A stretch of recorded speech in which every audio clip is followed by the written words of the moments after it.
આપનું સ્વાગત છે। હું છું હાર્દિક મોદી। એલપીજી ગેસની અછત વચ્ચે સૌથી મોટા અને રાહતના સમાચાર સામે આવ્યા છે।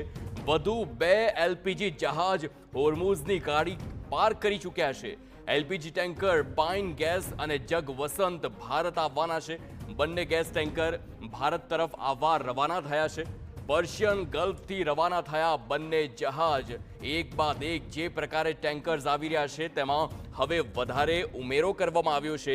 ઉમેરો થયો છે વધુ 2 એલપીજી જે ગેસ ટેન્કર છે તે હોર્મુઝ સ્ટ્રેટમાંથી પસાર થઈ ચૂક્યા છે અને ભારત તરફ તે આગે કૂચ કરી રહ્યા છે। આ પહેલા પણ 2 જહાજ આવ્યા હતા જેનું એક્સક્લુઝિવ રિપોર્ટિંગ TV9 દ્વારા કરવામાં આવ્યું હતું। મુન્દ્રા પોર્ટ અને વાડીનાર પોર્ટ પર આવ્યા હતા અને હજુ 2 એલપીજી જહાજ ત્યાંથી રવાના થઈ ચૂક્યા છે। હોર્મુઝ સ્ટ્રેટ પાર કરી ચૂક્યા છે એટલે કે જે ડેન્જર ઝોન છે કે જ્યાં સૌથી વધારે કોન્ફ્લિક્ટ ચાલી રહ્યો છે, સૌથી વધુ જહાજ જે જગ્યા પર અટવાયેલા છે ત્યાંથી આ 2 જહાજ આગળ વધી ચૂક્યા છે અને ભારત તરફ તે આવવા રવાના થયા છે। આપણે જણાવી દઈએ કે હાલની જે પરિસ્થિતિ છે તેને ધ્યાનમાં રાખીને સુરક્ષા વ્યવસ્થાની સાથે આ પગલું લેવામાં આવી રહ્યું છે।